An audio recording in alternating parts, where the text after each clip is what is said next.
Well, I would like to issue a very warm welcome to all of you who are gathered online today for this special World AIDS Day event entitled Addressing HIV/AIDS and Humanitarian Crises, Perspectives from Lebanon. As you know, today is Monday, December 7th, and today we are continuing our acknowledgement of World AIDS Day, observed every year on December 1st. The 2020 theme for World AIDS Day focuses on the global commitment to deliver high-quality, people-centered HIV prevention and treatment services for impact. As noted by the US CDC, this theme also speaks to strengthening the capacity and resilience of communities and health systems to sustain HIV care and prevention services in the midst of a global pandemic. Thus, it's extremely fitting today that we look at the humanitarian sector, where we hope to acquire some lessons about addressing HIV/AIDS in times of crisis, with a specific focus on Lebanon, which has been overwhelmed in recent years and months by a series of crises, including the war in Syria, a massive explosion a few months ago at the port of Beirut, and now COVID-19. Each of these has its own multi-sectoral consequences, and we'll explore those more today. Next, I would like to introduce my colleague, Kaveh Kushnud, PhD, MPH, who's Associate Professor of Epidemiology of Microbial Diseases at the Yale School of Public Health. Kaveh is an Associate Professor and Director of Undergraduate Studies and is an Executive Committee member at the Yale Council on Middle Eastern Studies. He is co-founder of Yale Violence and Health Study Group and a faculty member on the Program of Conflict, Resiliency, and Health at the Yale MacMillan Center.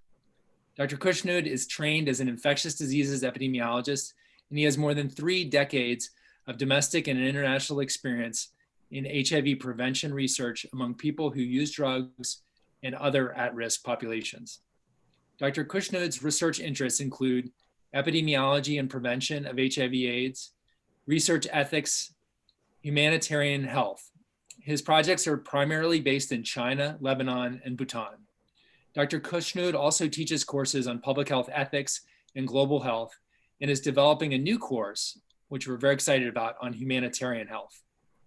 Kaveh will now present an overview of today's symposium and agenda. Thank you so much, Luke, for that introduction. I do want to quickly introduce Luke as well. Luke Davis is a wonderful colleague.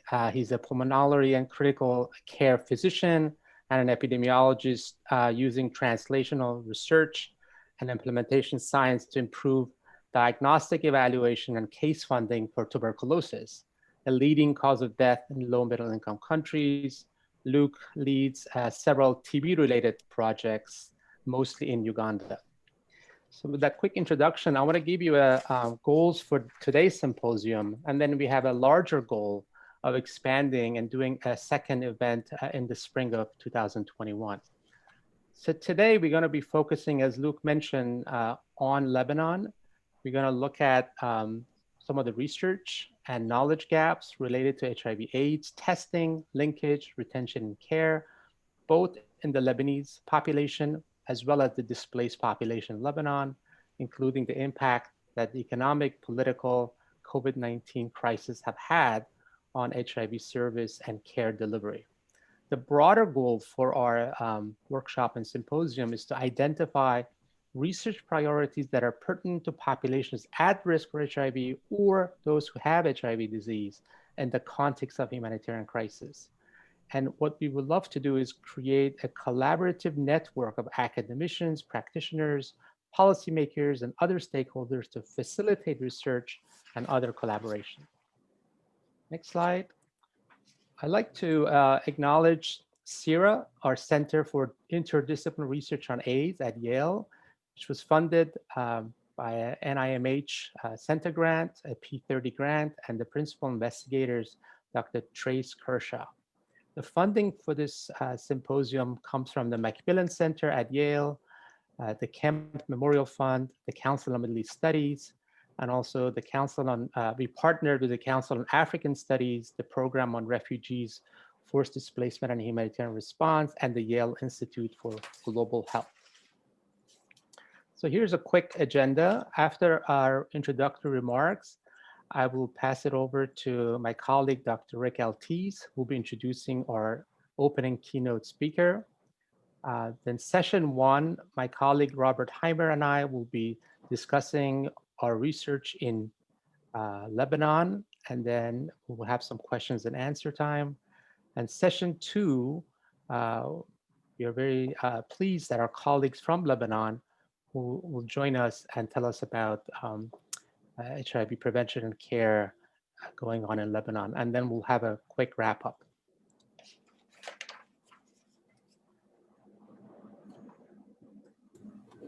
Thank you, Kaveh.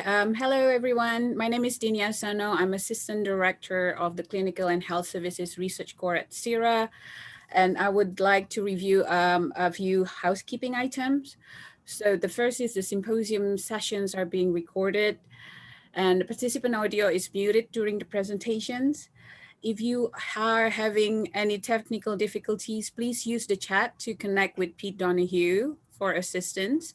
And during the Q&A and throughout the symposium, please use the chat panel and type your questions to me, and we will do our best to answer all questions over the course of the symposium. Recording, presentation slides, and transcript will be shared after the event, and all registered participants will be notified following the availability of these materials. Just a quick overview of the Zoom controls. As I mentioned, please use the chat panel to submit your questions, assistance for help with Zoom, or any comments to the panelists. And please also use the meeting reactions and feedback icons to communicate with the host and the participants. So after the symposium, we will invite you to complete a very brief evaluation survey to get your feedback on this event, and also to provide suggestions for upcoming events that we will be organizing on this topic. And then you are also invited to visit the resource page that will be available at CIRA website. And that includes the PowerPoint slides, transcript and Q&A questions from today's event, and other resources such as literature. And we hope that everyone joining us today will continue to engage with our activities. And if you have any questions after the event, feel free to send emails to me. And with that, I will give the floor to Dr. Kaveh Kusnut. Thank you so much, Dini. I really want to thank Dini and Pete Donahue for doing an amazing job organizing this event. So thank you so much.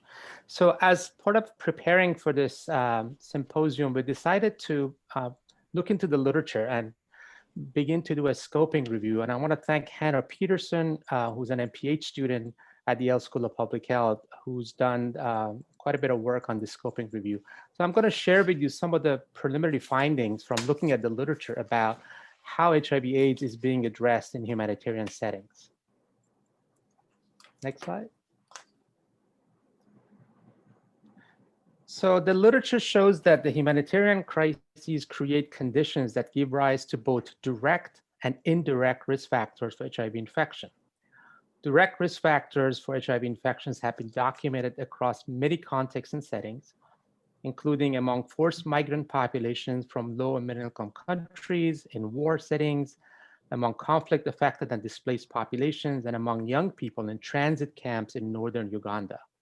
Sexual violence, transactional sex, psychological trauma, exploitation were risk factors observed in many of these settings.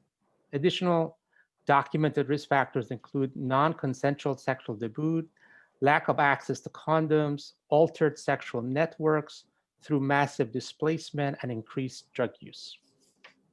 Next slide. The literature also tells us about indirect factors which are for HIV infection, the social disruptions, economic impact observed among war settings can affect domestic spending, thereby reducing healthcare investment. Another example of an indirect risk factor for HIV infection is the lack of health or social benefits, which was observed among mobile, migrant, and displaced populations. Finally, one study among refugee mothers in Canada found that residing in a transition country after leaving your country of birth increases risk of HIV infection. We also looked at the literature about access to treatment. And we found that there have been many challenges documented with treatment of people living with HIV/AIDS in humanitarian settings and among forcibly displaced population. Challenges to accessing treatment have been documented for a variety of contexts, including refugees and asylum seekers in Malaysia, among Syrian refugees in Jordan, and more generally among migrants and mobile populations. Some of the challenges that these populations face in accessing treatment include poor health literacy, lack of awareness of their rights, language and cultural differences, a lack of legal status, cost of healthcare and transportation. Other challenges involve limited resources and services available to displaced populations and humanitarian setting. So that's a little bit of a snapshot. Next slide. And then we found a whole host of other challenges with treatment. So these are a multitude of barriers to antiretroviral treatment, adherence, and access. And you can see them, and the population that have been studied are mostly coming from Uganda, Kenya, and Malaysia. So we're going to share, as Dini mentioned, we're going to share these slides with you. The next couple of slides are the references that we have identified so far. So we have about 14, 15 papers, and we're going to be going through the literature, and hopefully we will be able to do a full scoping review on this topic. So with that quick introduction, I'd like to turn it over to my colleague, Dr. Rick Altiz, who's a professor of medicine and epidemiology of microbial disease at our School of Public Health. Dr. Altiz serves as the Director of Clinical and Community Research, Director of Community Healthcare Van and HIV in Prison Program. He's a board-certified physician and infectious disease and in addiction medicine. And his research has focused on the interface between infectious diseases, including HIV, TB, and viral hepatitis, and substance use disorders. Dr. Altiz leads studies in Ukraine, Eastern Europe, Central Asia, Malaysia, Indonesia, Peru, and the United States. Rick, I'll turn it over to you. Thank you, Kaveh. I can't tell you what a thrill it is to have Adiba present the keynote address today. And I've known her for the past 15 years. And like other people with one name monikers, she really seems like she needs no introduction. She's a physician, a scholar, a leader, a humanitarian, an advocate, and most importantly, a longstanding dear friend. I like to refer to her as my sibling separated at birth several continents away. Professor Kemal Zaman is an infectious disease physician and director of the Center of Excellence in Research on AIDS, or CIRA, at University of Malaya, where she founded it. And she recently served as the dean for the past several years at the Faculty of Medicine there. She also holds a joint faculty appointment as associate professor at Yale University, and she's really been at the center of the HIV response in Malaysia and globally, where she has worked tirelessly on HIV and human rights, with major contributions in prevention and treatment in people who inject drugs, but also in other key populations like prisoners, men who have sex with men, transgender women, sex workers, and refugees. She was a key member of the University of Malaya's NIPA investigative team and a member of Malaysia's Health Advisory Council for the last 2 or 3 years. She is currently president of the International AIDS Society and a member of the UNAIDS advisory group, and the list of contributions and accolades could go on. Her achievements have been recognized through several national and international awards, including an honorary Doctor of Law from her alma mater, Monash University in Melbourne, and her contributions to medicine and as a health advocate. Of late, she is also deeply involved in Malaysia's response to COVID-19. In a recent broadcast from the US Embassy in Kuala Lumpur, where she discussed progress on the COVID-19 situation, central to her advocacy was an equitable distribution of vaccines and the need to ensure refugees in the distribution plan. I can't think of anybody better who can jumpstart this program. I look forward to her presenting the keynote address for this symposium, where she will cover the intersection of HIV and COVID-19 among refugees, displaced populations, and migrant workers. Adiba, the floor is yours. Thank you very much, Rick, for that kind introduction, and thank you everyone at CIRA for inviting me this evening. Well, it's morning for you, it's evening for me. It's a real pleasure to be here to discuss a rather difficult topic, I think, on humanitarian, on addressing HIV/AIDS in humanitarian crises, made even more difficult with the COVID-19 pandemic.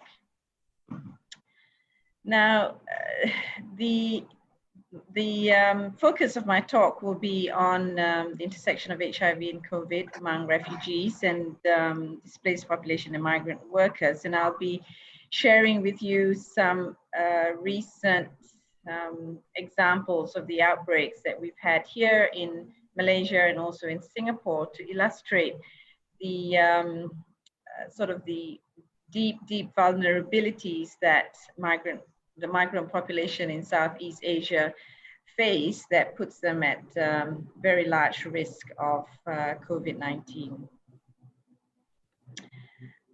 Now, both HIV and COVID-19 are, I think, diseases for all those risk factors and challenges that Kaveh just shared with us. I think if we were to summarize both these diseases, what it boils down to are they are diseases of inequalities and inequities. And for each of these groups that's represented here, whether it's due to their gender identity or institutionalized racism or poverty, or they've been imprisoned, I think any of these factors will put them at increased risk and vulnerability to both HIV and COVID-19, as all of you here are very, very familiar with. But when we talk about the migrant population, I think that adds another further layer of complexity and vulnerability. That's such a difficult word to say, as I'll later share with you, and what has led to multiple outbreaks in at least in Malaysia and Singapore with respect to COVID-19. It is a huge problem around the world with an estimated 272 million migrants around the world, a problem that has escalated in the last decade or so. From this World Migrant Report, as you can see, back in 2000, there were an estimated 150 million international migrants. That has expanded to 272, almost double in the last 20 years. And the large proportion of them are made up of migrant workers, but an equally large problem, as again, all of you here would be familiar with, is the escalation in the number of refugees around the world, essentially nearly doubled the number of refugees from the year 2000 to 2020, and including the number of displaced persons from 21 million to 41.3 million, and close to 4 million stateless persons. Now, these numbers are very, very large, and when you think of the absence of basic necessities, basic living necessities that many, if not most of them, have to deal with, it's no surprise that they are at enhanced risk for not just HIV, but also for COVID-19. I'm going to use Malaysia as an illustration of the challenges that migrants face. And currently in Malaysia, it's estimated that there are 3.2 million migrants, or roughly 10% of the Malaysian population of about 30 million. Now they can be divided into expatriates, so foreign, usually the C-suits who come to Malaysia, who work in either the finance or oil and gas industries, or technology industries, they usually have little challenges in terms of accessing health and other daily necessities, as you could well imagine. The groups who do face these challenges and are then at risk of both HIV and COVID-19 are those in the other two categories, the migrant workers, of whom in Malaysia at the moment, there are 2 million who are considered formal migrant workers, i.e. they have come in legally and are documented and have access to some kind of health insurance or support and employer support. But a larger proportion of 4.6 million are informal or undocumented migrant workers who by and large are not within the formal either employee system, employment system, or have any kind of social or health protection. And then you have the third category, which are the refugees and the asylum seekers. As of end of August 2020, there are close to 178,000 refugees and asylum seekers that have been registered with UNHCR. Another large group of refugees and asylum seekers, they're from many different countries, but the largest are the Myanmar or Rohingyas, followed by Pakistanis, Yemenis, Somalians, Sri Lankans, Palestinians, and others. Now, in terms of vulnerability, if you look at them in the migration context, if you look at the IOM definition, these are people with limited capability to avoid, resist, cope with, or recover from violence, exploitation, and abuse. So I think many of these migrants, the migrant workers and the asylum seekers and refugees certainly fall into this definition of vulnerability. Now, what are the challenges that they face? As you can see here, in terms of being able to afford healthcare, obviously those who are expatriates have good access to healthcare, to the best private healthcare that Malaysia can offer, but that's not going to be the case for the documented or undocumented lower groups of migrant workers, and as well as the asylum seekers. Malaysia has a very good public health system, but unfortunately, where Malaysian citizens can access for just RM1, but that is not so for the migrant workers and refugees. Of course, the legal status of these migrant workers present a problem, and as you saw, we have a large number of undocumented migrants whom, because of their legal status, are afraid to come forward for healthcare, let alone for preventative care. They often present very late with any forms of disease, because of fear of arrest and subsequent deportation. And then you have the usual challenges of language barriers. Despite our large community of migrant workers, we unfortunately do not have a system of interpreters, including in hospitals. When I trained in Melbourne, Australia, with a large migrant population, I had the luxury of having Vietnamese interpreters or Cambodian interpreters, either right there in the clinic or with the Victorian telephone service for interpreters. Unfortunately, we haven't advanced to that level yet in Malaysia, and so language barriers form a really real barrier to providing good treatment and prevention services. You then see a lot of stigma and discrimination towards the migrant workers, and with COVID-19, there has been quite considerable xenophobia and also blaming that these migrant workers are carrying diseases and bringing diseases to the general public. All of these lead to barriers to access in health services and inequitable utilization of our health services. So these are some of the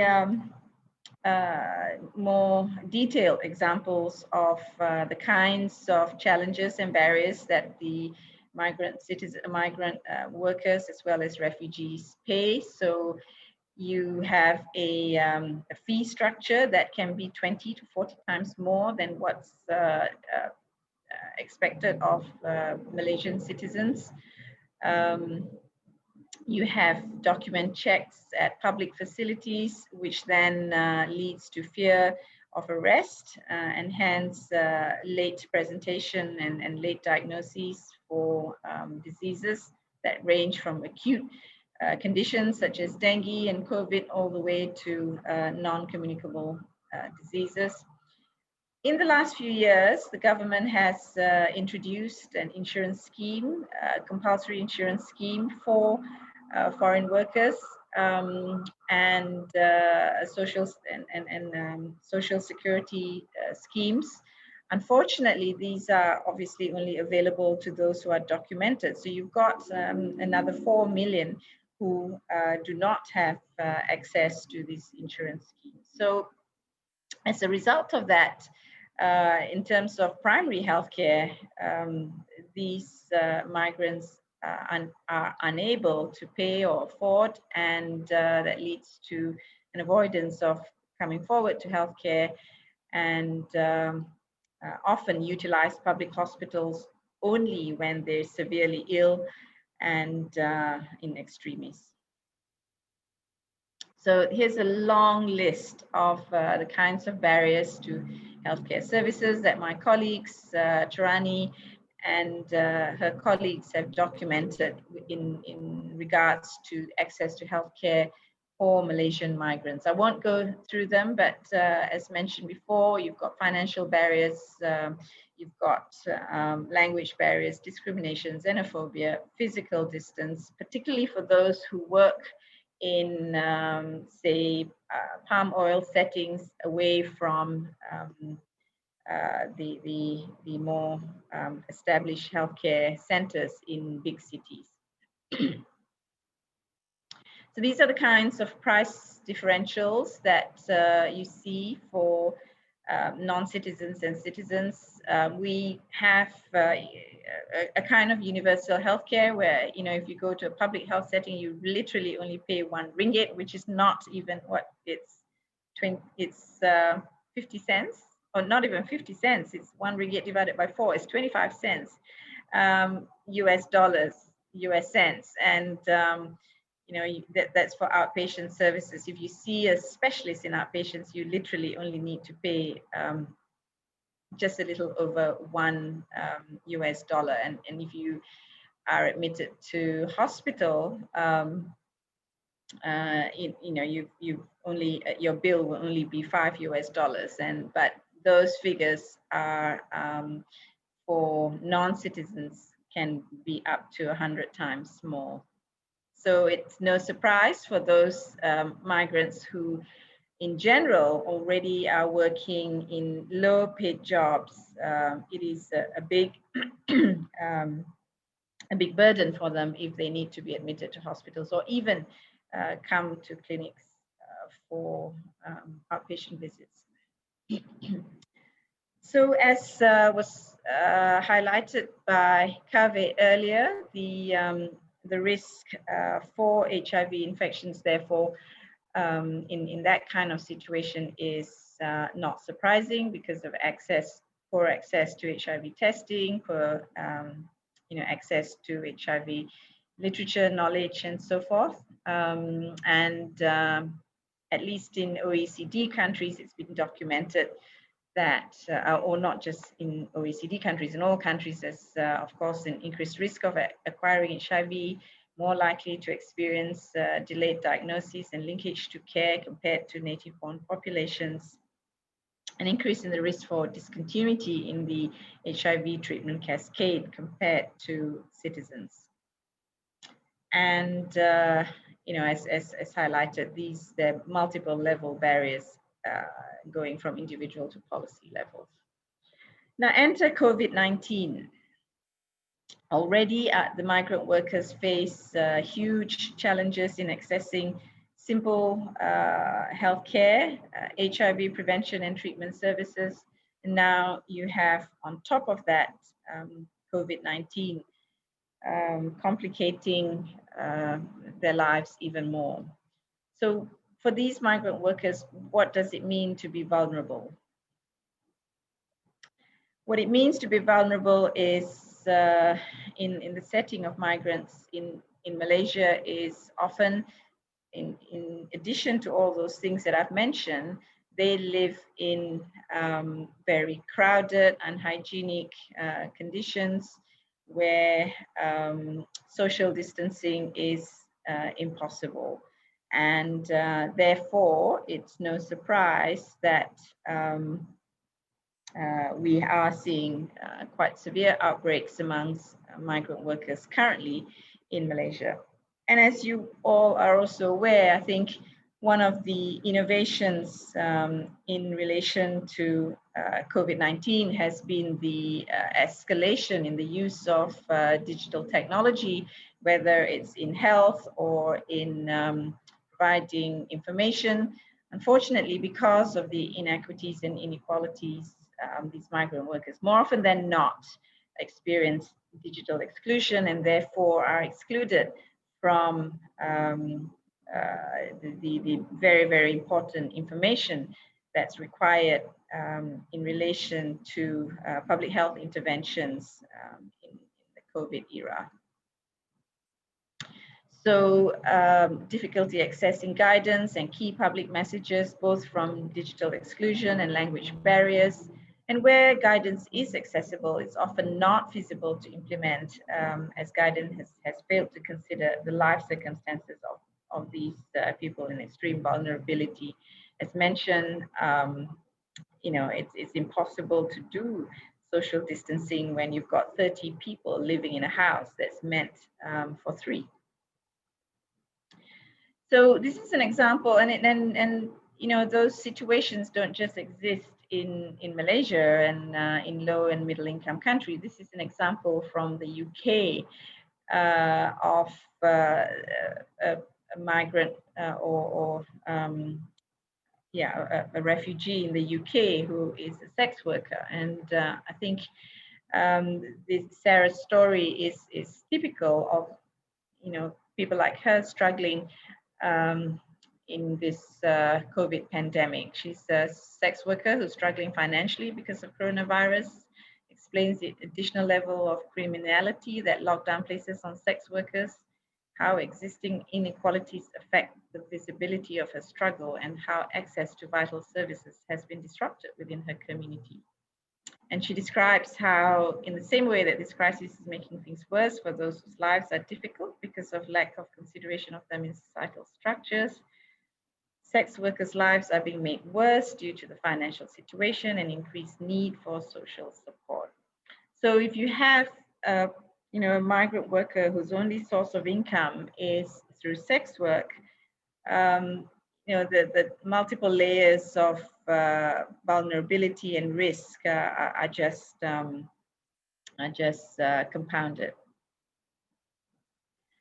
So in the next few minutes, I'll just share with you the kinds of outbreaks that we've been having here in Malaysia and Singapore.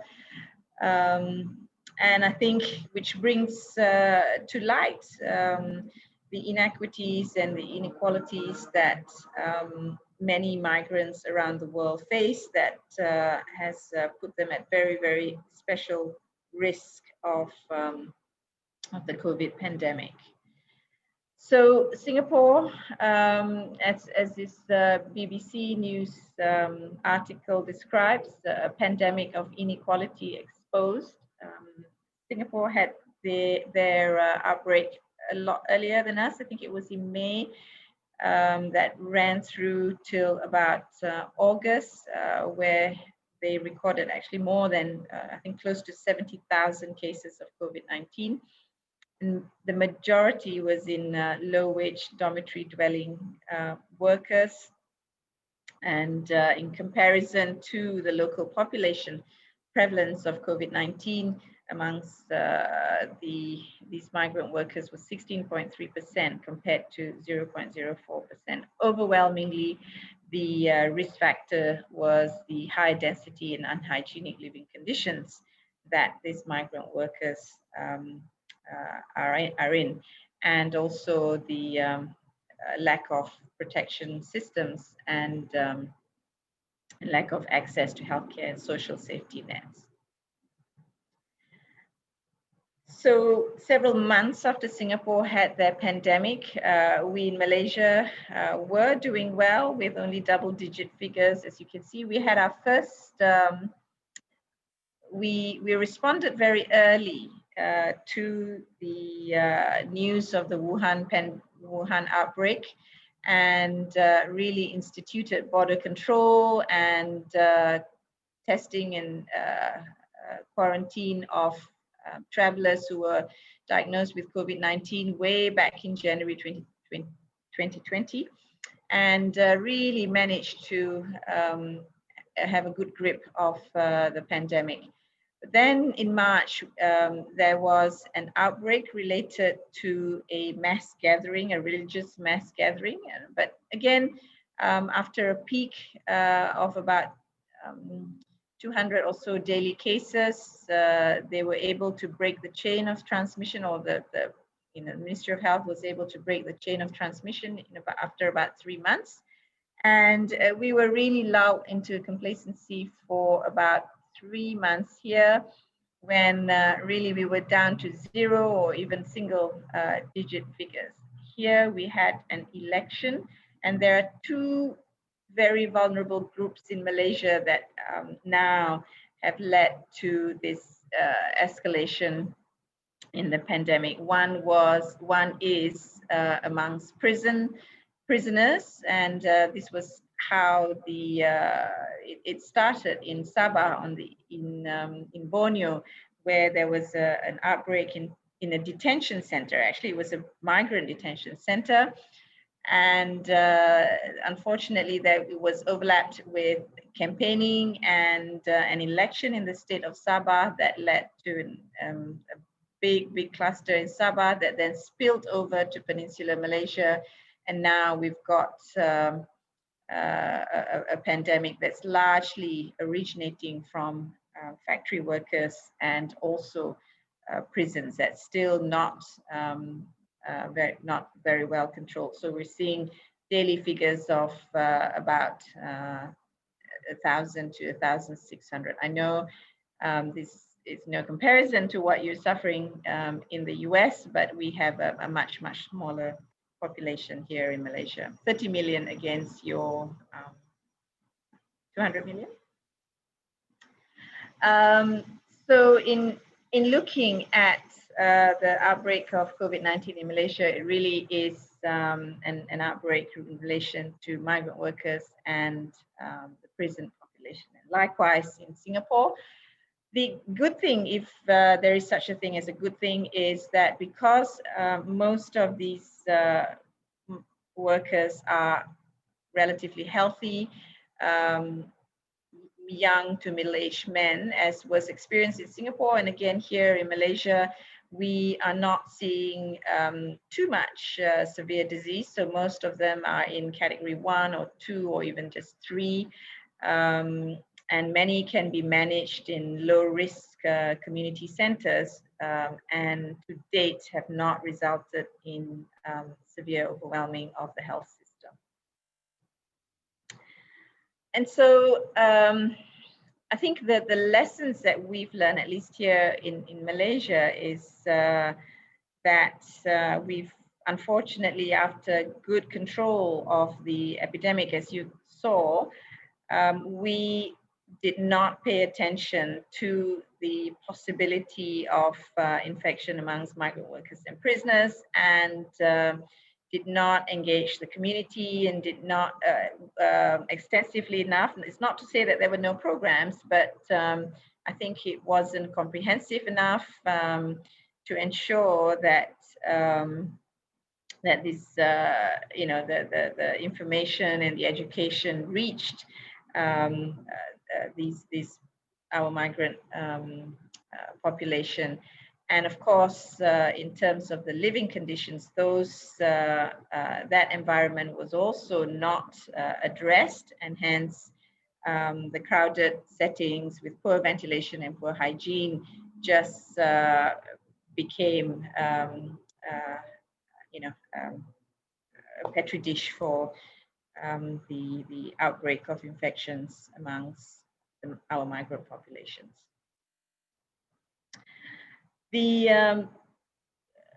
Just like with other responses and adaptation to HIV that we've heard in the setting of COVID-19, with community services coming to the fore, ensuring that ARTs are delivered with, some have gone way above their what they need to do in terms of ensuring home deliveries of ARTs, home deliveries of PrEP. With regards to migrants, communities have also rallied together and ensured that the migrant populations are, given information and education and capacity building. These are just some examples that I took from UNAIDS website, and even our own picture here. This is an example from India, where there was an integration of HIV and COVID-19 education to migrant workers in India. And this was also an example from UNAIDS of delivery of treatment, ARV treatment to refugees. And here was in Malaysia, community testing for migrant workers working in factories that have been badly affected by COVID-19. So I think if there are lessons to be learned from both the HIV and COVID-19 responses in the last several months that are specific for the migrant population, that have shown some success, I think key to this would be community-led services that are well-funded with adequate training, and we must and should move away from silos of providing just HIV services or just COVID-19 services, but to truly try and integrate these services to particularly to migrant population who are unable to access medical health care facilities. And of course, capacity building, behavior change communication that's appropriate to the culture and to the language of the populations that we serve. Digitally enhanced, although as I mentioned earlier, this can be a double-edged sword, as those within the migrant population may not have access to this digital technology. And last but not least, for a lasting change, whether it's in ensuring adequate HIV prevention and treatment programs, or COVID or other diseases, then it's at least, I can only speak for Malaysia, a much needed reform in our immigration policies is needed to ensure that we really minimize the barriers and challenges that migrants currently face in accessing healthcare in Malaysia, that has led to increased morbidity, if not mortality, amongst the migrants who, especially those who are here to work, that play an integral part in the economic and social development of the country. So with that, once again, I thank you very, very much for inviting me to today's session. I'm really sorry I can't stay for the Q&A because I now have to go and do my duty as the IIS president, and we have the Governing Council retreat that I have to chair. So thank you once again. Adiba, thank you so much for giving that tour de force presentation to get our day started. I'll let you move on to your sort of next activity, but it's really a thrill and to hear what's happening in Malaysia and some insights to sort of jumpstart us for today. Luke, I'm going to pass it over to you so that you can get the next sessions going on, and we look forward to a number of other presentations moving forward in the day. Well, thank you, Rick, and thank you especially to Adiba for that wonderful start to our day. It is now my pleasure to introduce the first session in which we will discuss research on HIV risk, prevalence, and access to care among refugees and forcibly displaced populations. And we have two outstanding presenters today. Professor Robert Heimer, who will be talking about double jeopardy, displaced Syrian males who have sex with males in Lebanon. And then that will be followed by a presentation from Kaveh Kushnud, who you've already been introduced to, who will be talking about rapid assessment in response to substance abuse and risk of HIV and other bloodborne infections among Lebanese nationals and displaced populations in Lebanon. So this session is going to take us up for about the next 35 minutes or so, and we'll have a chance at the end of that to have your questions. So please, just a reminder, you can send those through the chat and we will organize them and help bring them out in the discussion. So with that, I will turn it over to Robert, and I'd like to just give a little introduction. Robert is a professor of epidemiology, of microbial diseases, and of pharmacology here at the Yale School of Public Health. His major research efforts include the scientific investigation of the mortality and morbidity associated with injection drug use, and his work in this area goes back almost 30 years, including seminal work to help understand the value of syringe exchange programs.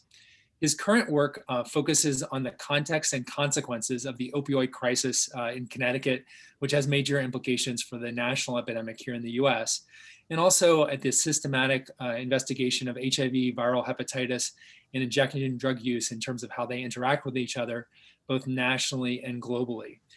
He combines laboratory, operational, and behavioral and structural analyses to help evaluate these contexts and consequences of the way opioids disrupt our lives, and to carry that work on and to better understand also the effectiveness of intervention programs.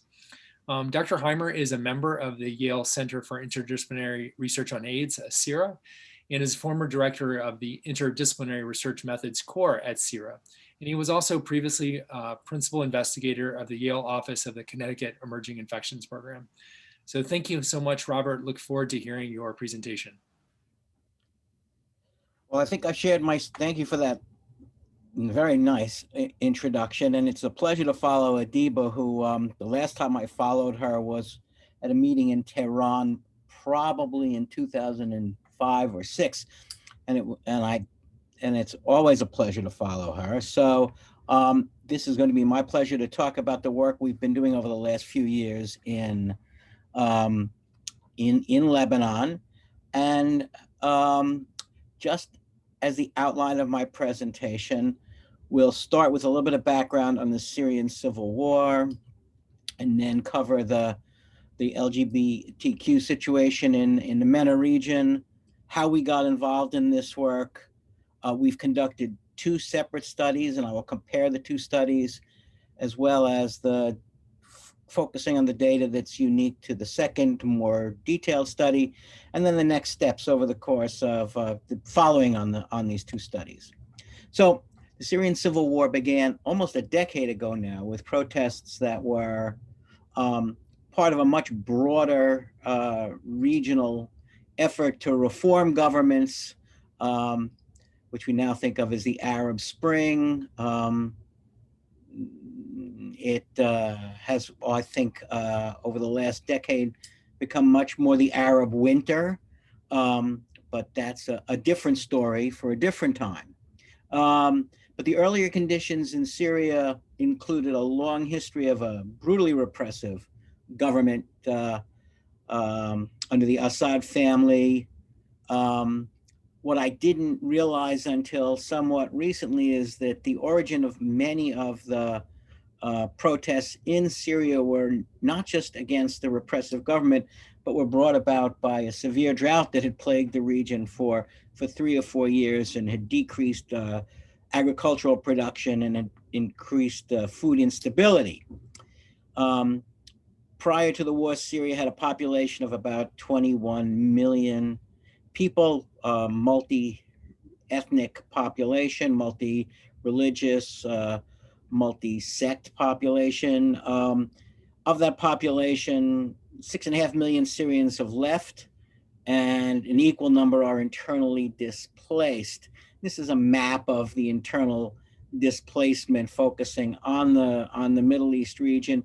And you can see that the surrounding countries have borne the brunt. So, here's Lebanon, a very small country compared to, say, Turkey. So that Lebanon, which has absorbed almost 1 million, or now more than 1 million, Syrian migrants, Syrian displaced Syrians, it has the largest population as a percentage relative to its own internal population in Lebanon of only 4.5 million people. So this has swelled the population within Lebanon. It's created a drain on the resources of a government that was already hampered by corruption and religious sectarianism. That's been a problem in Lebanon that goes back decades. And one of the things that the Lebanese government did as these people from Syria were fleeing across the border was to limit refugee status and limit the ability of the displaced Syrians to either get papers that allowed them to have official employment or government benefits. Many of the people who migrated, were members of gender and sexual minorities. Now, non-heterosexual preferences and identities in the MENA region are pretty, their rights are very small. In fact, in many places, their behaviors and even their identities are illegal. In a place like Iran, people can actually be executed for being homosexual. Lebanon is a little more lenient than this. Homosexuality is technically illegal, but it's tolerated. There are a large number of supportive groups that assist the population, the LGBTQ population, and there are gathering places and clubs and cafes and bookstores, which are generally very well tolerated. Same-sex marriage is prohibited. Just as an aside, we had an experience where some of the men in one of our studies reported being married to other men, and when we discussed this at a public meeting to present our results of our first study, one of the people in the room said, "Oh, but that's illegal. You can't report that." And we said, "Well, that's the way they wanted it reported, so we reported it out." They have tried for several years running during Pride Month or Pride Week to have parades, and they plan to do them, and they have been shut down by the authorities. So Lebanon is the most tolerant country in the region, but it still has strong elements of intolerance. So that's the background. Now, how did we get involved with all of this? We began with a study in 2014 and 15. The Global Fund for AIDS, Tuberculosis, and Malaria gave money to MENA, the Middle East North African Harm Reduction Association, MENARA, to estimate the size of the at-risk population. And at that point, we partnered with service organizations to recruit participants using respondent-driven sampling. And on the right is a diagram of how the recruitment went. We started with some seeds, and each seed had the possibility of recruiting up to 4 other individuals into our study sample. And some of the seeds were very productive, and some of the seeds weren't. But once we'd recruited people, we conducted behavioral interviews and offered confidential HIV testing. I'll go into the results in a little more detail in a bit, but I think I want to mention that the surprising finding was that 25% of the respondents in these chains of individuals were Syrian-born and recently arrived in Lebanon. The second study was the Zyara study. It was built on the findings from the first study, which allowed us to obtain grant funding from NIH to expand our investigations, focusing on the displaced Syrians. As in Crossroads, the previous study, we partnered with service organizations, adding research partners at the American University of Beirut and also a colleague at Tulane for the qualitative component, which is listed at the bottom of the slide. But again, we used respondent-driven sampling to recruit and interview study participants. So there are some parallels between the two studies, at least in the methodology of recruitment. The differences were that the RDS seeds for Crossroads were high volume clients of these AIDS service organizations, these NGOs, whereas the RDS seeds in the Zyara study were Syrian-born MSM specifically. We used the same standardized behavioral survey developed by researchers at UCSF in the Crossroads study. For Zyara, we added a large number of other elements, including elements to measure stigma, mental health, and displacement history for the Syrians. In the first study, we recruited almost 300 men of sex with men in 3.5 months. In Zyara, we recruited over 600 men in 9 months. The first study, we ran out of time. For the second study, we stopped because we ran out of money. In the first study, as I already mentioned, 25% of the respondents were Syrian-born. In the second study, using a sampling strategy designed to recruit a larger number of Syrian men, we ended up with 50% of the respondents being Syrian-born, which was sort of exactly what our target was. So here are the comparison of the demographics between the two populations. There's not much difference in age. In education, there's a little higher level of educational attainment among the Crossroads population, a little difference in income. But one of the biggest differences is in the percentage of people in relationships in the Zyara study relative to the Crossroads study. And comparing HIV status, there's not that, again, there was a good bit of HIV testing among individuals prior to being involved in our study, but well below the UNAIDS goal of 90% of people being tested.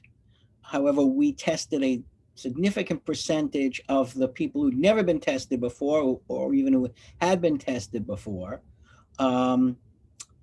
In Crossroads, we only found, and in Zyara, we found very few undiagnosed HIV cases. Less than 2% in both studies of the people we tested were HIV positive. The big difference between the two studies is that in the Crossroads study, 15% of the people who had had an HIV test already knew they were positive, versus 5% in Zyara. So that when you look at compare the two populations, HIV prevalence in the Crossroads study is 3 times higher than in Zyara. The other difference is that in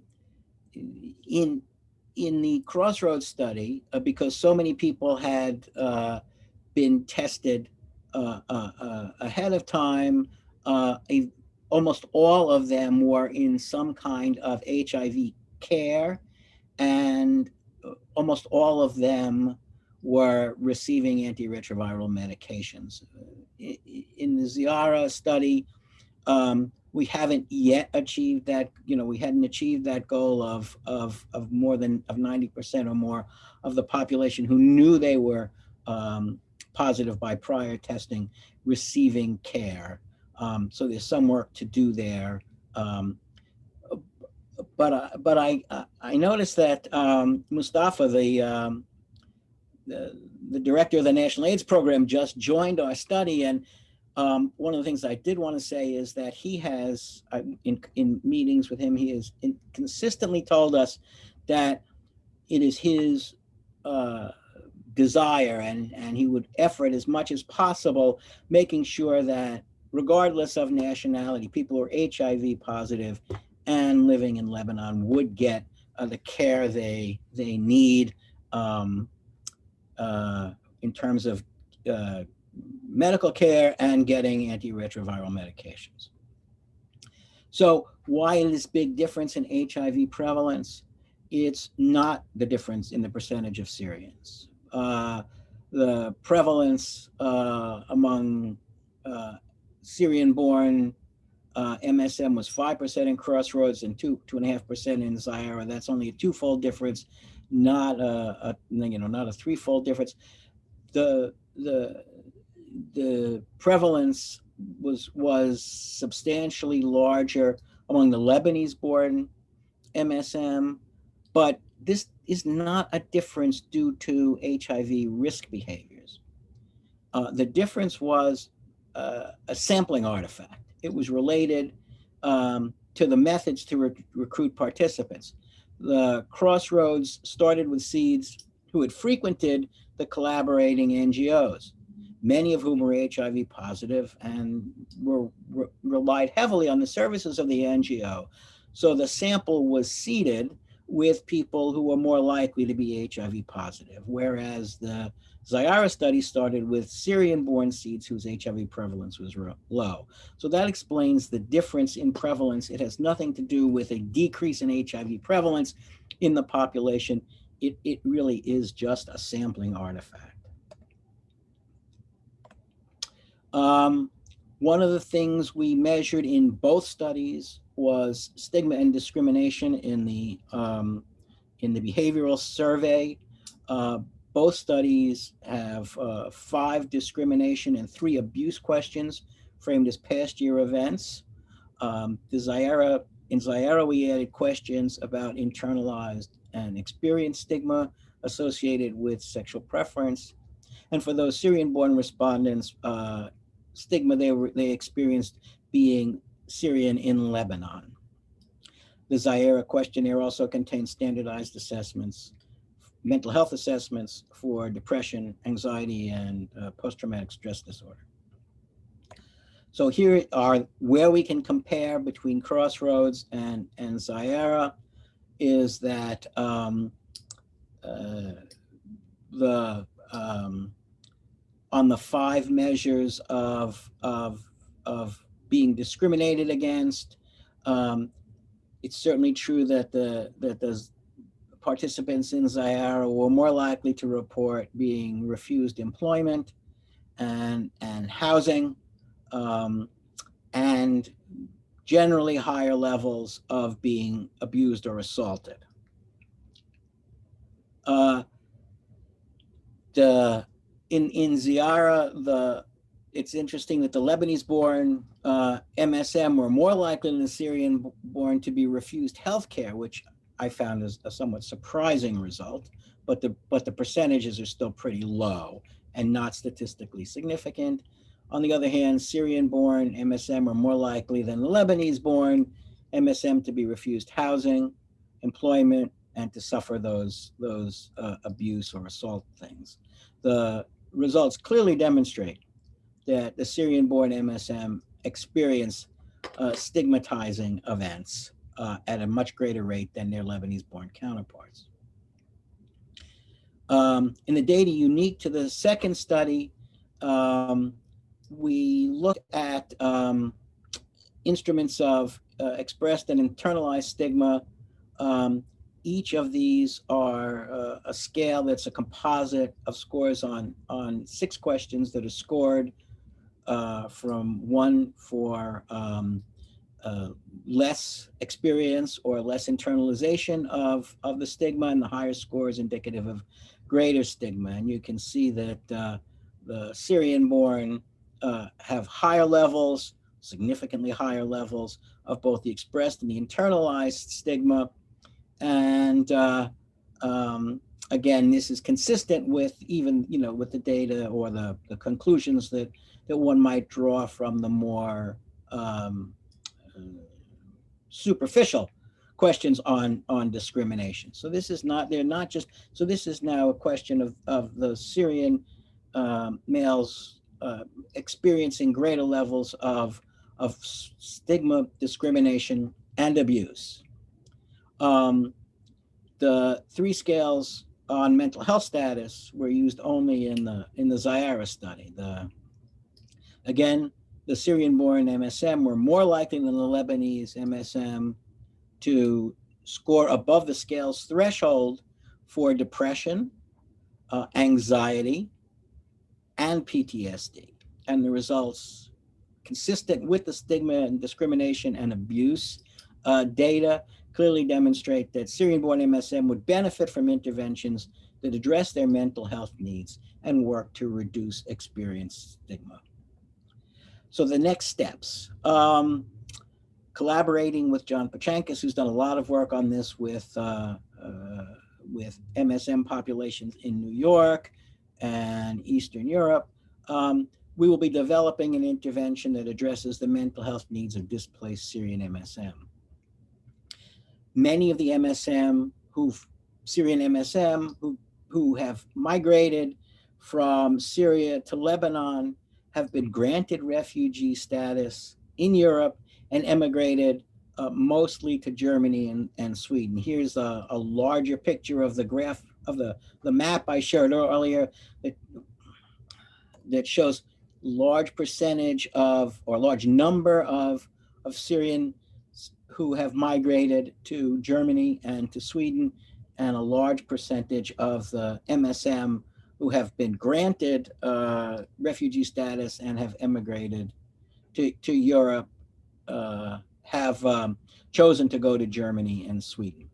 So we are considering if the intervention that we're planning should compare displaced MSM who remain in Lebanon with those who've migrated to Sweden, because John and has colleagues at the Karolinska Institute in Stockholm that would allow us to do this 2-country comparison study, which we think might be very, an application like that might do well when, submitted for review.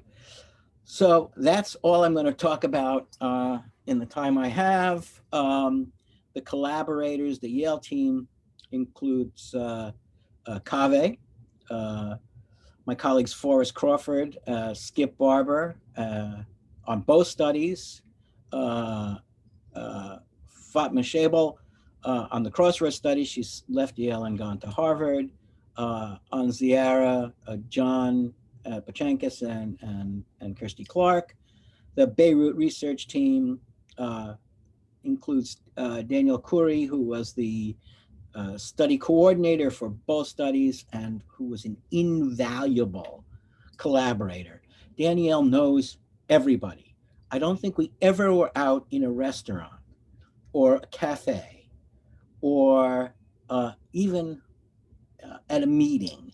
A meeting is not surprising, but at any restaurant or cafe where we were with Danielle when somebody who we did not know came over and said hi to Danielle, kissed her on the cheeks. They chatted for a couple of minutes about things completely unrelated to our work, but she just knows everybody and manages to get everything done. And I'm really hoping that if we get this study done with John and colleagues and get funding to do it, that we'll be able to use Danielle again as our study coordinator.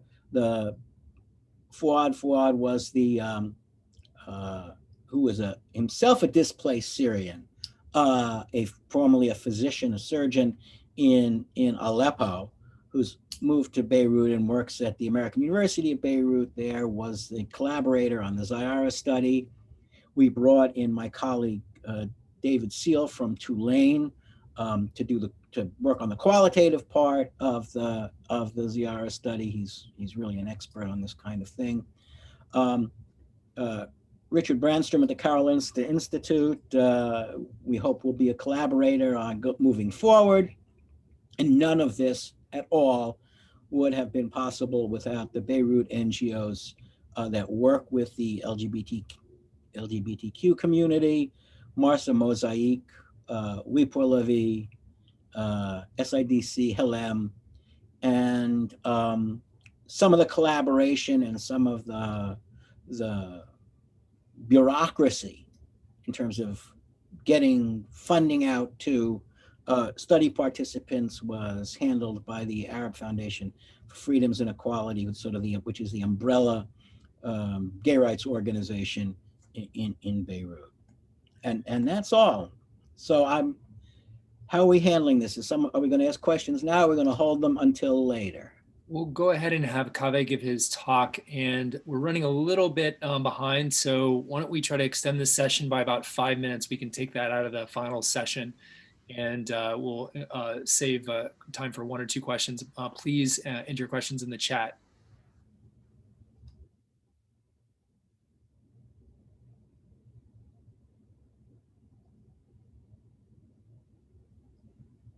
All right, thank you. I'm gonna, in the 10 minutes or so, I'm gonna tell you about a pilot study, a rapid assessment and response to substance abuse and risk of bloodborne infections among both the Lebanese and displaced population in Lebanon. A quick outline, I'll give a little bit of a background on substance abuse and harm reduction services in Lebanon, tell you about the methodology of our study, some preliminary results of this pilot study, and what we learned and what we plan to do next. In terms of substance use services in Lebanon, there's really limited resources available from government funding, and most of the substance abuse services are offered by NGOs, local harm reduction programs. Menara was mentioned by Robert, SCOON, and SIDC. And UN agencies and international humanitarian organizations are very much focused on sort of the basic needs of displaced population, and substance abuse services are often neglected. So what we planned to do was a pilot study just to begin to get some sense of what's the level of substance abuse and risk associated with HIV and other bloodborne infections. And initially, we were going to focus exclusively on the displaced populations, mostly Syrians, some Iraqis, Palestinians who've been displaced for decades. But then both for scientific and ethical reasons, we brought in a Lebanese population as well.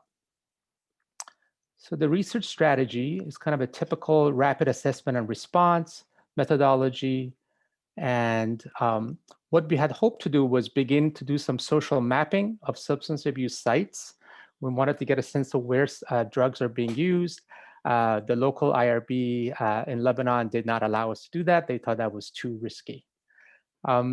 We did do semi-structured interviews with the Lebanese population. And as I mentioned before, initially, we were going to focus exclusively on the displaced population, but we brought in the Lebanese population as well. So these are the displaced population. And then also we wanted to get the perspective from the key informants and stakeholders. So the range of key informants includes service providers, academicians, IRB representatives to get their perspective on some of the ethical challenges of doing this kind of research, and policymakers. Because the goal of this pilot study is to develop some sort of an intervention, sort of produce actionable data that we can then turn into intervention studies. And also look at any documents and great literature, any reports that are available on this topic. So here's what we did. The study, we were hoping to start it back in 2017. There was over 2 years of delay due to a range of bureaucratic, logistical, ethical, political challenges, which I'm happy to talk to you in the question and answer. So we ended up doing semi-structured interviews with substance users, about 80. And this was mostly done earlier this year between January and June. We used a convenient sampling strategy, and we ended up recruiting folks from 2 NGOs in the greater Beirut area, SCOON and SIDC. In addition to recruiting individuals who are coming to the NGOs, we wanted to do a community-based snowball sampling, but again, the local IRB felt that was too risky, especially for displaced population to be recruited in a study like this, so they did not allow us to do that. So we did recruitment strictly through clients of these 2 NGOs. And we did a workshop with the field staff who worked in these organizations, and they were able to do the interviews. And here's the inclusion criteria: either you're Lebanese national or foreign-born displaced individual, 18 years or older, living in Lebanon, who are going to these 2 NGOs. Sample demographics, as you can see, we had about 49 Lebanese citizens, an additional 7 who were Lebanese born but don't have citizenship. So these include Syrians and Palestinians, and 24 recently displaced individuals, mostly Syrians, 1 Iraqi, and many lived in Beirut. Some of them worked in informal tent settlements, referred to as refugee camp in the Arsel region. 71 cisgender men, 5 cisgender women, and 5 transgender women. So we asked some open-ended questions about their drugs, what categories of drugs they were using, and how they were using the drugs. So you can see the questions. Do you use alcohol or any other drugs? If yes, what do you use, how frequently, and how do you use your drugs? We asked about injection, whether they ever injected drugs, when was the last time they injected, where they get their syringes, and if they've ever shared syringes. So as you can see here, we show a comparison between the first column, Lebanese citizens and residents, 56 of them, and 24 displaced individuals. And you see the 4 categories of drug use. We classified those who as current drug injection users, those who reported consuming drugs through injection in the last year. Past injection drug users was those who reported injecting drugs, but more than a year ago. And then mixed substance use, non-injection. And then the final category is exclusive cannabis users. And these were individuals who were exclusively using cannabis and maybe some mild alcohol, but not a severe sort of alcohol use. And as you can see, we saw a much greater percentage of Lebanese who reported being current injection drug users compared to displaced individuals. And in terms of exclusive cannabis users, was much more likely reported by displaced individuals compared to the Lebanese. We asked this series of questions about what are the barriers you face to accessing drug treatment. As you can see in this slide, for Lebanese citizens and residents, cost was the most significant barrier they reported. About 60% reported that they had trouble, and of those, 53% said the cost was the main barrier that they experienced. This one individual told us that he experienced a lot of financial difficulties to get the money to do urine testing, getting buprenorphine, didn't have the money and it was delayed getting the medication that he needed. For the displaced population, it wasn't so much cost, it was just complete lack of services, especially in camps where they are housed. And about half of the people living in the camp expressed desire, need, or willingness to seek treatment, but they said there is no treatment available. We don't have any professional help who can help us here, no one to really reach. There isn't any help at camps. I would love to see someone, to talk to someone who would understand. There is no treatment centers available here. So this table is a quick summary of what kind of, we asked the question about, in your opinion, what would help you and others who use drugs to deal with the challenges they face in their lives? And as you can see, we kind of highlighted the interventions that were unique to each community. For the Lebanese community, awareness and stigma reduction was kind of a highlighted. And for displaced populations, livelihood improvement and work was the thing that they wanted the most in terms of substance use intervention. In terms of the impact of COVID-19, so we did about 14 interviews from April towards June. So of course, this is when COVID was taking a toll. And we added a question about how COVID is impacting their access to substance abuse treatment and other services. As you can see here, 4 respondents struggled with the social impact of the pandemic, being isolated from friends and family. 4 respondents said their financial situation had worsened, and 3 said there was actually no disruption to treatment thanks to the effort of harm reduction services that continued to provide the service and care. So they mentioned SIDC as the agency that's still making sure all rights of beneficiaries are maintained with constant follow-up. So what did we learn from this pilot study so far? Substance abuse research in a humanitarian setting is quite challenging, logistically, bureaucratically, ethically, and I would say highly politicized. Again, I'm happy to answer questions about this. The relationship between displacement and substance use is multifactorial, multi-layered, and very context specific. In Lebanese context, NGOs have truly a life-saving role for people using substances. There are very limited resources from the government or UN agencies and others. What we hope to do is take some of the data and results from this pilot study and develop a number of substance abuse intervention, both for Lebanese and displaced populations in Lebanon. These are our references, which I'll be sharing with you, and our collaborators. The Yale team includes Robert Heimer, Janine Cara, and Francesca Maviglia, both MPH students who completed their MPH. Janine Cara is Lebanese American and was involved in doing the key informant interviews. The Beirut research team is exactly as Robert mentioned, Danielle Khouri and Dr. Fouad. And our Beirut NGOs were SIDC and SCOON, and this project was funded by CIRA's pilot project program. So with that quick presentation, I'll turn it over to Luke for questions and answers. Great, wonderful presentations, Robert and Kaveh. We're a little short on time, and I know that we definitely want to hear from our colleagues based in Lebanon to give us the views from the field, but I just wanted to thank you for enlightening us about really the stigma and a lot of the disparities that the key populations that you've identified experience. Maybe I'll just ask one question that I think crosses both of your presentations.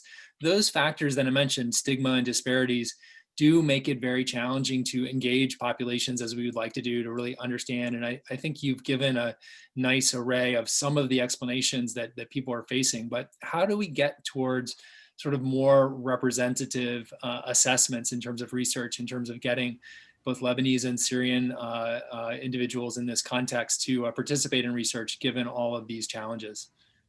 Maybe Robert or Kaveh, you could each speak about that. I'll be very brief. The problem is not engaging the people in those populations. Obviously, you can see we had very little trouble recruiting people. In both cases, we would have recruited more but we ran out of one resource or the other, either time or money. The problem is creating sustainable ways to respond to the problems we identify in the people we recruit into research, not in recruiting them into research. I guess the only thing I would add is our local colleagues are frankly key. There's no way we can conduct a study of the kinds we talked about without the participation, active involvement of people on the ground. So we are sort of working from sort of behind the scenes, but our colleagues are the NGOs, our university colleagues at American University of Beirut. They are the frontline sort of folks who allow this kind of study to go forward. Yeah, I will add that we go to Beirut mostly to enjoy our colleagues' company and the fabulous food. But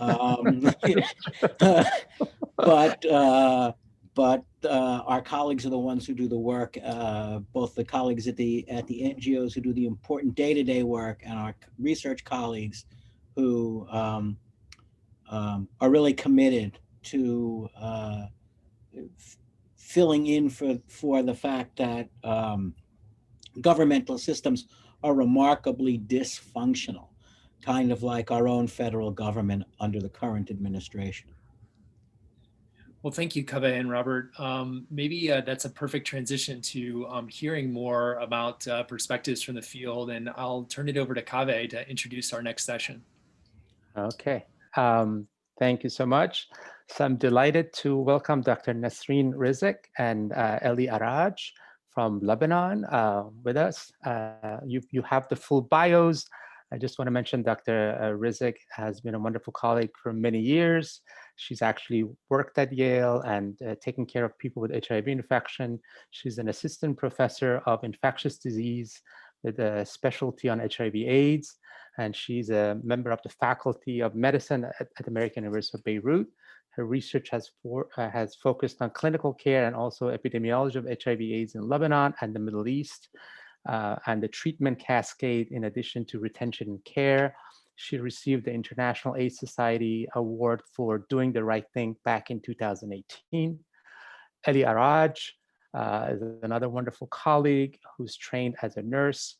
He is the executive director of Manara, the Middle East and North Africa Harm Reduction Association for many, many years. He founded SIDC back in 1987. As you have seen in his bio, he's received numerous awards for his fantastic harm reduction work in the MENA region. So with that short introduction, I'll turn it over to Dr. Rizk first, and then Eli.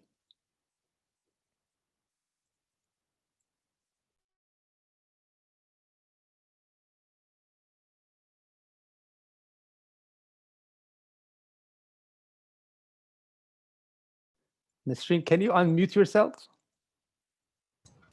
Okay, so yes, I was just saying I'm really very happy and to see you all here. A lot of friendly, dear people, dear friends, and not so happy to be talking about Lebanon and the humanitarian crisis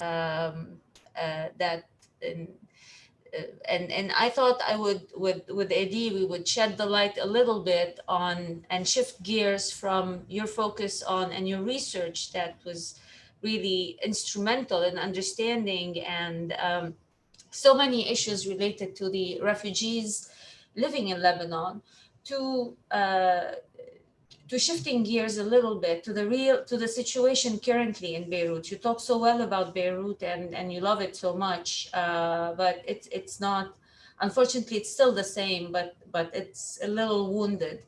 So to start, and resilience has come up in Dr.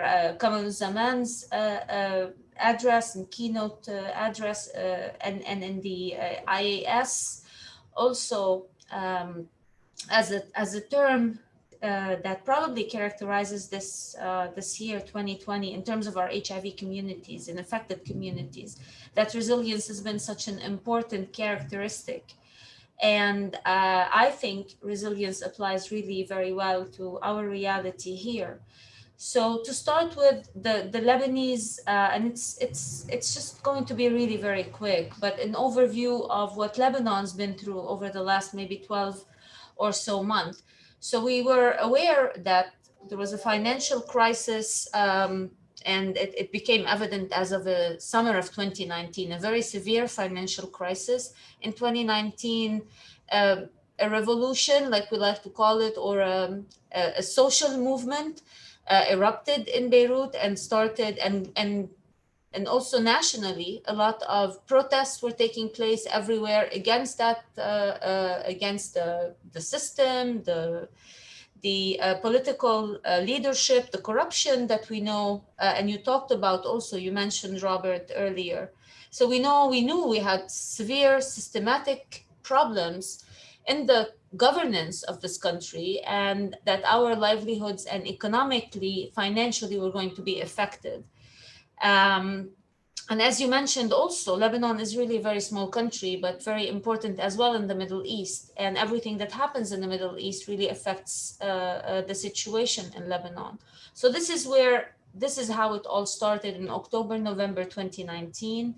And we went through several months of protests. And it's not that the protests were affecting the financial situation, economic crisis. It was basically it was just an expression, if you will, of what we were going through. And gradually the system started collapsing, little by little, politically, financially, economically, and all the stress that you go through, unemployment going up, our money, banking system, a lot of issues related to those two aspects specifically, affecting directly our livelihoods. And then enters COVID-19 in February 2020. First case reported in Lebanon was on February 21st. So we already have an economic crisis. We already have a weakened healthcare system that's basically affecting and concerning refugees and Lebanese populations.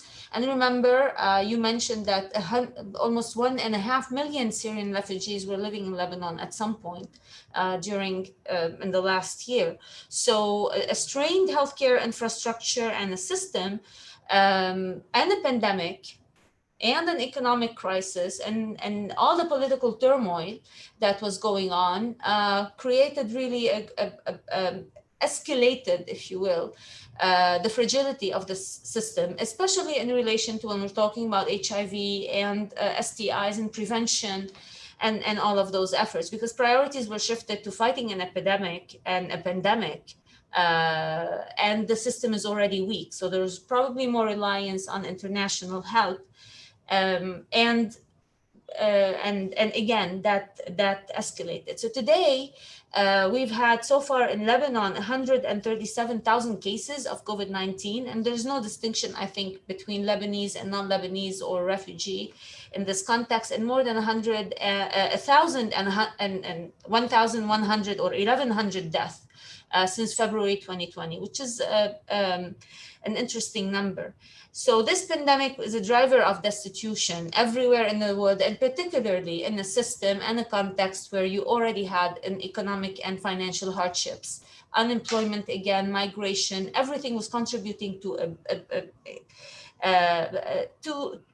everything was straining more and more the Lebanese population, the healthcare system, and people we're talking about people living with HIV, their healthcare providers, and the NGOs that are servicing them, the Lebanese government in the provision of care to those individuals, and efforts of awareness and prevention of HIV, whether it's concerning the Lebanese or the refugees. And then on August 4th, a terrible thing happened. The Beirut blast that killed a lot of people and really injured a lot, displaced more than 300,000 people in Beirut itself. So that's when you were asking me, about the humanitarian crisis. And I said, well, look, we are displaced in our own country today. It's a little exaggerated, it's a little dramatic, but we're just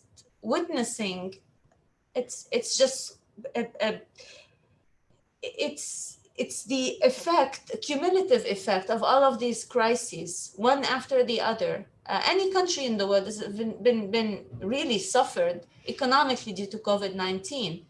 So today, Lebanon is second only to Venezuela in the world in terms of inflation and devaluation of the currency. And this was if you told me this a year ago or more, I would have, I had no idea this was happening. It's happening so fast to us that we have to adapt and adjust. And again, the word resilience comes back here, especially again, as an HIV healthcare provider. And working with these communities that were already stigmatized, marginalized, and now more so affected due to everything that's going on. So in direct to the Beirut blast, the National AIDS Program offices were completely destroyed. Now Dr. Naib told me last night, we had a call to just, they've been able to continue the provision of services, even though they lost the offices completely destroyed the whole building because it was so close to the port where this explosion happened. So they've been able to operate from using another office somewhere else. But that again poses the issue of relocation and informing all the providers and the clients that, and I'm talking about the medication distribution center. And then again, we're talking about a government that's corrupt, but that also is unfortunately broke. So are we going to be able to afford? And so far, medications to the Lebanese and the non-Lebanese in Lebanon, HIV, ART, antiretroviral therapies provided for free for everyone living in Lebanon, if you're a refugee or if you're a Lebanese citizen. So how is this going to be sustainable for the future? This poses a very important question, especially that we know that due to everything that I've mentioned, awareness efforts, the condoms are so expensive now. We're really broke and inflation is crazy. So people cannot afford condoms, to buy condoms. Awareness campaigns and the NGOs have so little funding. So it's going, if we're going to look at the cascade, it all starts with HIV prevention efforts. Those were affected. A lot of the staff have left the country because a lot of people are leaving. So it's forced immigration. They're not seeking asylum. They're just leaving for economic reasons. And those are skilled individuals. Healthcare workers, more than 600 physicians left Lebanon since September 2020. And we're a really tiny little small country. So that's humongous. Again, condoms are expensive. Awareness campaign, there's nothing. There's no money to do that. And there's no time. And then there's a pandemic. So how do you adapt to all of this? And I'm looking at the cascade. I can talk about the cascade in each step, but it starts with testing. Less testing everywhere in the world, and it's going to be even less now. People don't have the money to go to the doctor. People cannot afford to get the test, HIV test done. And this is going to basically, maybe in a few years down the line, we're going to see a surge of, and I'm sure it's going to be the same everywhere, but this is even felt, it would probably be felt more here because we're losing the infrastructure was already so weak. So moving on from the testing into retention and provision of care, linkage to care. If the doctors are leaving, and the healthcare providers are not there, if the medications become sparse, or the National AIDS Program will be able to support and continue to provide free ART to everyone in Lebanon for another year. But then beyond that, what happens? That's a big question, and that's concerning. My patients are concerned, and they ask me at every visit, is this going to continue? What am I going to do? I am unemployed. I can barely afford the car ride to get to your office. I cannot pay for my clinic visit. I cannot pay for my tests. I don't know if they're undetectable or not, because that's expensive, and that's not covered by any insurance in Lebanon. So the HIV viral load is not covered, and this is another problem. We're operating in the dark. Continuing to dispense medications, encourage people to take them, compliance, be the shoulder to cry on, be their supporters, advocates, give everything we can, you know, but it's just starting to be felt. And a lot of people are, again, those very, not young, but young adults who are skilled and university graduates cannot find employment in Beirut, so they're leaving. And I find myself writing reports every month, a report or two, and some, I'm losing patience. I am losing patience because they're deciding to leave the country for better options and better places to live. And that's, that is sad in itself. So I was talking about linkage to care, retention in care. How can you do that if you can't promise? If you can promise free medications or sustainability of the program for another year, and then beyond that, what do you do? That poses a lot of important questions for myself. And I think I spoke about this immigration that we're losing healthcare providers, we're losing healthcare workers, NGO staff, and equally patients. So I think I covered pretty much everything I wanted to say, and I apologize if it was a little crude. I think Eli will give his I gave my perspective as a clinician, and I tried to convey the sentiment of the people I serve in this community. Specifically, a lot of gay men in Beirut who are living with HIV or at risk of HIV, and others around them, or heterosexual, everybody I've been serving and continue to do, but it's starting to feel strained. And Eli, I think, will give his perspective as a president of a big network and from the other side. Thank you so much, Nasreen. We got a couple of comments. People really appreciating your willingness to share this unbelievable grief and loss that Lebanon is going through. And we do want to share our compassion and condolences with all the loss that you've experienced. With that, I'm going to turn it over to Eli Araj, a wonderful colleague in Lebanon. Hi, and thank you for the invitation. Thank you, Nasreen, for your panorama that you did, because I don't have much to say about the general situation. I totally agree with what she said, but I can also say that from our side as a civil society organizations working in Lebanon, but outside Lebanon as Menara, but with colleagues from Lebanon, we are facing this big struggle, big problem, especially during the COVID-19 in the beginning, the economic crisis, but lately with the Beirut blast. People, the key populations, I mean, people who use drugs, female sex workers, men who have sex with men, etc. They have a big problem of their income first. There was the fear, for example, for people who use drugs to go to purchase their drugs from the dealer or outside. So this is one. The third thing is that they were afraid to go also to seek services from the centers. The government here in Lebanon took one, and it's only one good decision.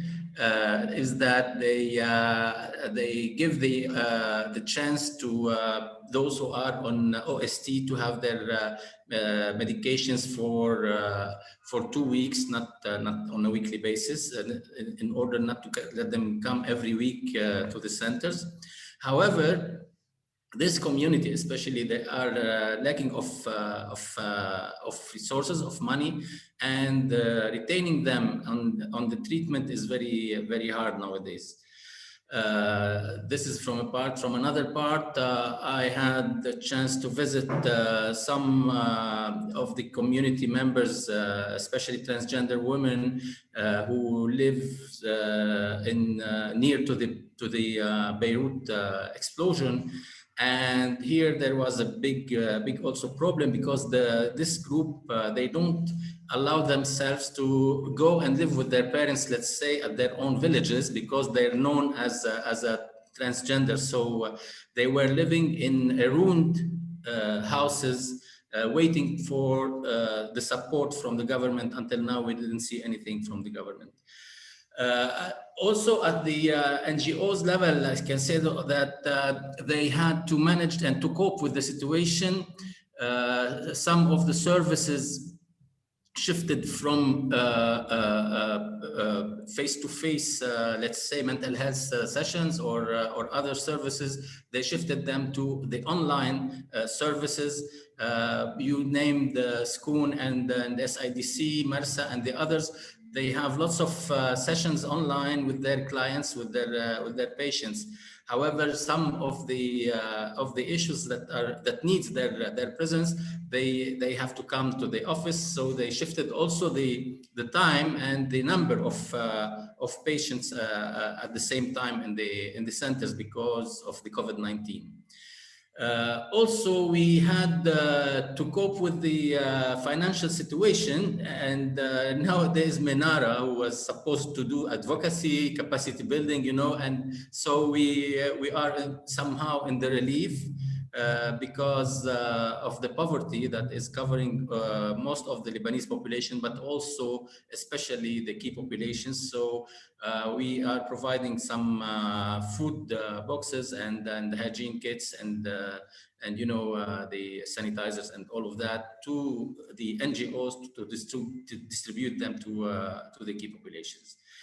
I can say that the situation is very bad. We don't know where are we going in Lebanon after this. We don't know, as Nisreen mentioned, how much the services will last. That of course ARV are being distributed by the National AIDS Program in Lebanon for all those who lives in Lebanon, but the OST is not. They have to pay it, and paying the OST is becoming very very expensive. So people are, as I said, they're leaving this service. The outreach programs were affected, but now also they are trying to relaunch their work and trying to reach more and more people. We know that the situation in Beirut, especially of drug use, is increasing among the youngster. People are trying to leave the country, but also those who are here, they're more into alcohol and drugs and this kind of issues. I think this is what I can say till now, but I'm ready to answer any question. Thank you. Thank you so much, Ali. We have some questions, but we also have people are asking whether there's opportunities to make contributions to relief efforts, whether it's on HIV, on COVID, etc. So if you can share that with Dini or myself, I would be happy to send it out. If there are people who really are moved by what you're presenting to us. There was a number of questions about the impact of COVID and the Beirut explosion back in August on testing, etc. So Nasrin, you kind of talked about, is there anything else you want to add in terms of how it has impacted access to testing and then HIV treatment and care? I mean, access to testing was already affected before the blast and maybe a little before the COVID pandemic because of all the financial issues we were talking about. Certainly made worse with the pandemic, the first lockdown and all the measures and all the shifting in the priorities the government had and in terms of also funding and public awareness messages and everything else. After the blast physically, I mean, we lost a major, the National AIDS Program offices were gone, the whole building. Other areas and other testing centers, probably in NGO locales, were affected, either destroyed or demolished. So this certainly the physical impact of the blast on the city, and probably I don't have an exact report on how exactly every NGO or every office has been, but I can imagine because this affected pretty much 3 major hospitals in Beirut were completely put out of order because of the blast. So if 3 hospitals, other places where testing was happening, maybe the offices of Marsa was spared, but others probably closer to the area of the blast were affected. And now, and COVID-19, I mean, itself spread in the country right after the blast. We're only 4.5 million people who live in Lebanon. 300,000 became displaced overnight in 1 second. So when you look at the graph for Lebanon, and I mean any graph for the number of cases, you'll see an escalation, a jump after we were seeing a surge, but I think it was magnified due to the impact of the blast and people just being thrown out of their homes. I'm not here to talk only about the blast. There's so many confounding elements to put to this, but certainly testing has been affected. Visits to the doctors were affected by the pandemic, like everywhere else, because everybody was avoiding healthcare settings and institutions because they were afraid to catch COVID in the first during the first lockdown, and then now for more other financial reasons. And maybe, I mean, the fourth 90 we don't talk a lot about is the well-being and the quality of life, and that for people living with HIV or not is also a very important aspect to consider and examine. Like myself, I had a study assessing depression and other issues, and we decided to hold that because I don't know how to interpret my results anymore. It's if I do a study on depression today and assess the effect of stigma among people living with HIV, it's not going to be the same, probably. So I don't know. I don't know what is, you know, I'll need a. I'm certain this is perceptible. This is tangible. This is my personal experience. My colleagues, Eli can attest to that. We really are very thankful for the National AIDS Program to continue their efforts in at least providing medications and giving us that security. But we really need to try to support that National AIDS Program, I think, beyond the 1 year. And they're getting support from the Global Fund. As Dr. Naib told me last night, the IOM is helping. I mean, a year ago, the IOM was just helping the refugees living in Lebanon. Today, the IOM and the Global Fund are providing support to the Lebanese themselves. So that's a major thing to happen, I think, over a year. And I mean, I'm really interested to, you know, how to conduct research in these settings. And I think a lot can be learned about resilience, about first vulnerability and then resilience and coping with this and informing, hopefully no more pandemics in the future, no more disasters like this. But I think this is Dr. Salim is smiling. I see Dr. Adib, and I think it's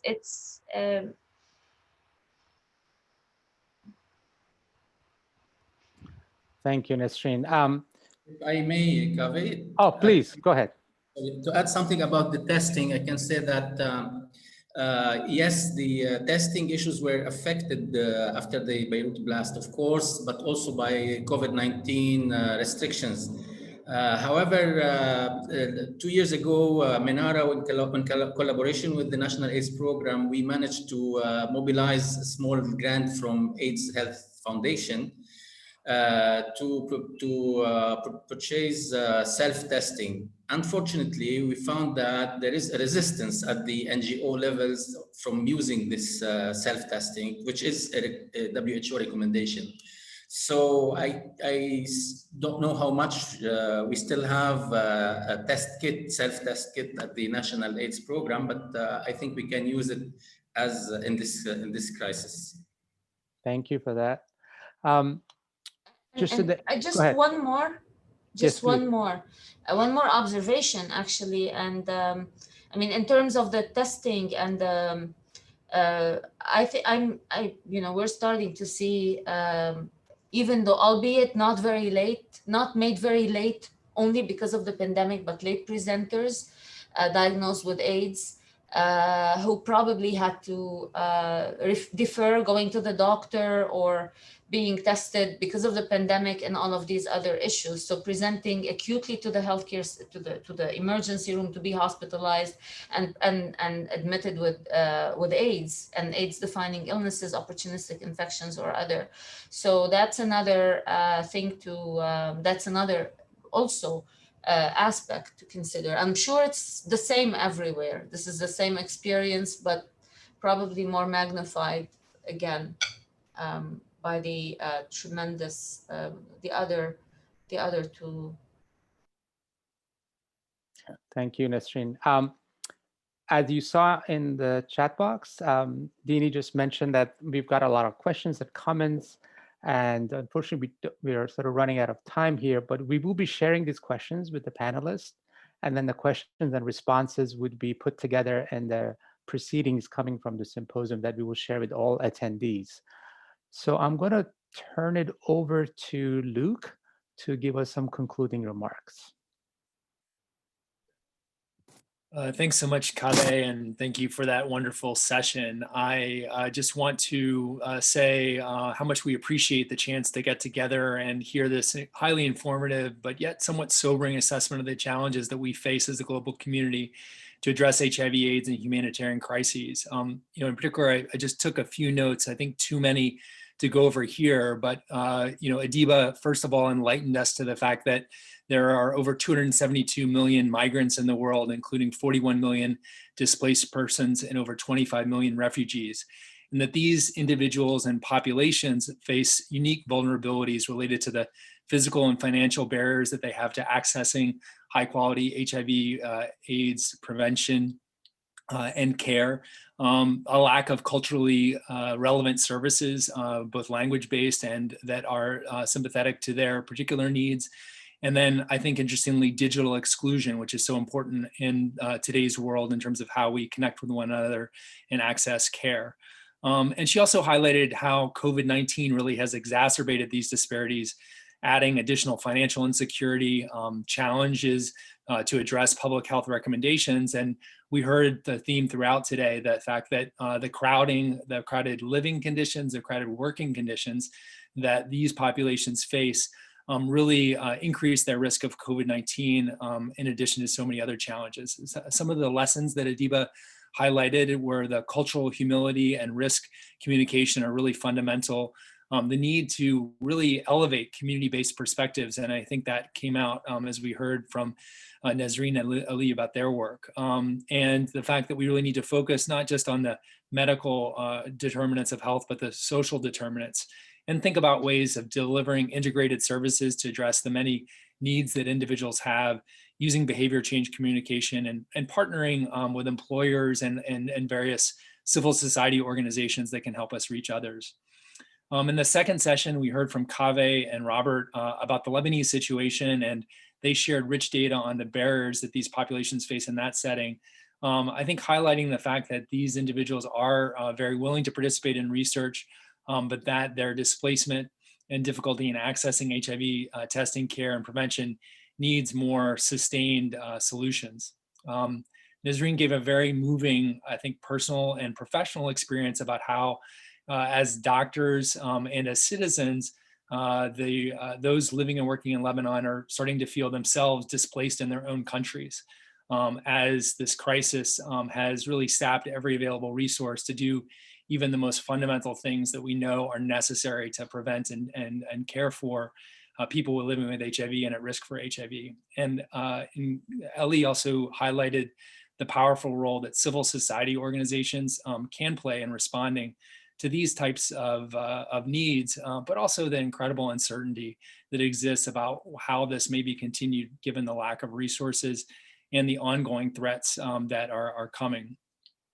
With all this in mind, I think it's important to just say thank you to all of you for coming and showing interest in these important topics, and especially to our distinguished speakers and moderators. We are grateful to have you and host you here in this virtual sense. And while on World AIDS Day, we are thankful for all that you and the group has accomplished and coming so far. I think we should acknowledge that a lot has been accomplished. It is sobering to think about what more we have to do. I would like to again acknowledge the funding that made this event possible, from with the Edward J. and Dorothy Clarke Kempf Fund, the Council on Middle Eastern Studies, and the Whitney and Betty MacMillan Center for International and Area Studies at Yale University. Also the Council on African Studies, the Program on Refugees, Forced Displacement, and Humanitarian Responses, and the Yale Institute of Global Health. Thanks very much to Kaveh and Dini, who had the vision and devoted the hard work to making this event happen, and to CIRA, which remains committed to supporting innovative interdisciplinary research that focuses on the implementation of HIV prevention and treatment and the elimination of HIV disparities.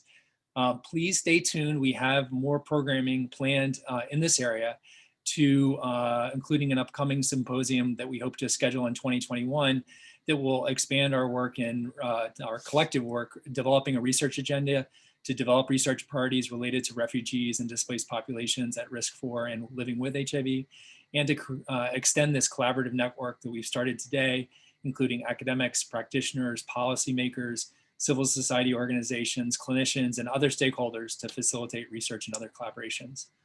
With that, be well, and thank you so much. Thank you so much, everyone. Bye, Take everyone. care. Bye, bye, thanks. Ciao.